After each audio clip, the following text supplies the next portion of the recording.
National Geographic as one of the mega superstructures in India, in fact, the first one. This all comes under the IGBC banner. It's a great platform to kind of work on, and we've exponentially expanded in all directions. We have green homes, we are putting up green schools, we have commercial office buildings, we have retrofit, we also have, of course, the core and shell, which a lot of developers are taking up. And we have developers from Mumbai, Bangalore, Chennai, and they've contributed greatly to this movement. Fortunately or unfortunately, the government still happens to be the largest constructor in this country. They're still making the maximum number of buildings. I really urge our dear friend to kind of push the government in this direction, and I'm sure he's doing his bit, but it's a large animal to deal with. This is a great opportunity for us to join hands with our friends here to sign this MOU. It's a great moment for me and a big honor for me to be here, sitting here and doing that.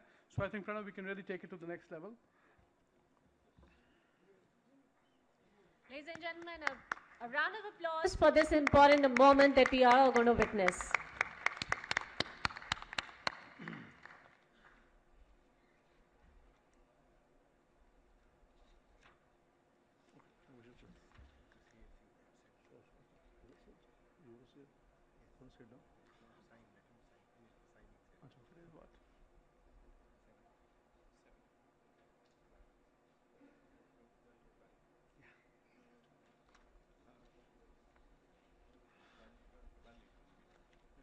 Okay, Tanmay ji, in the meantime, why don't you tell us something about it so we can continue till they're signing?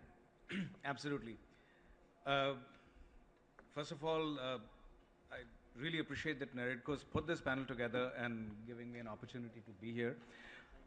They have signed just one minute around.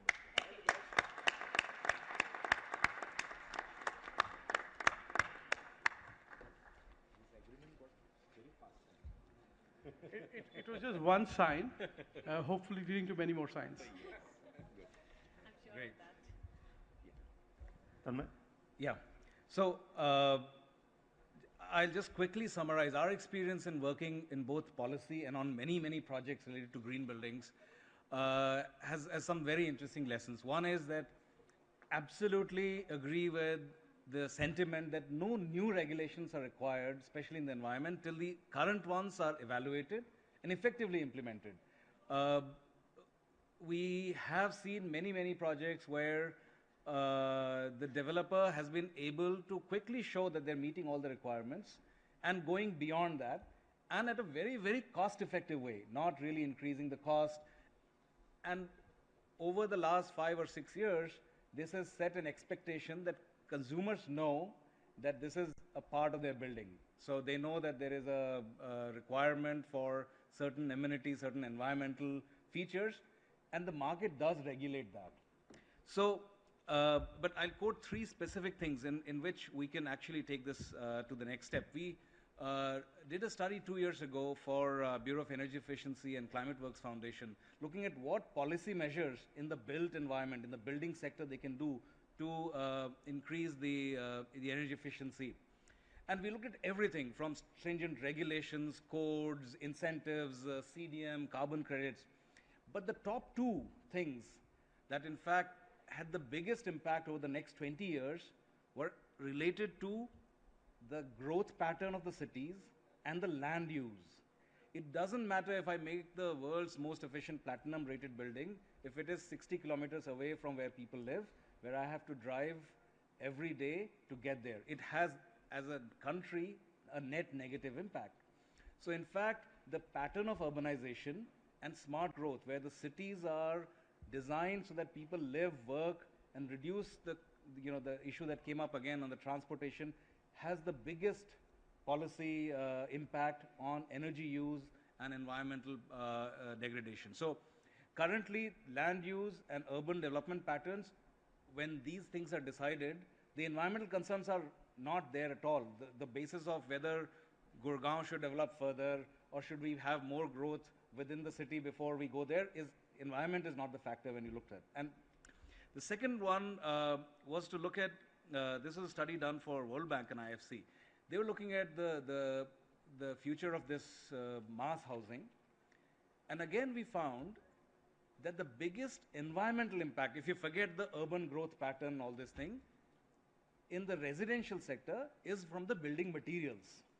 The construction technology in the building material, the cement and steel use are, and the bricks. These three things over the next 20 years will require many more power plants than the people who come and live in these buildings and they use one fan and television and other things.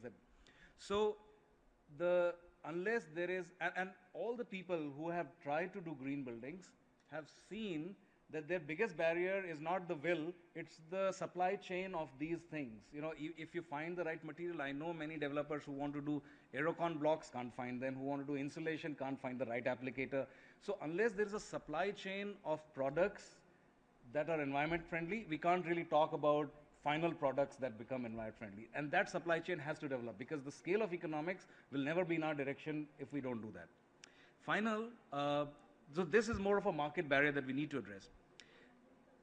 Finally, the National Housing Bank, and with support from KfW in Germany, is an Indo-German venture, has now come up with a refinance program for energy efficient housing, where the end user, the person who buys the house, can actually avail of benefits if they buy into a certified energy efficient home.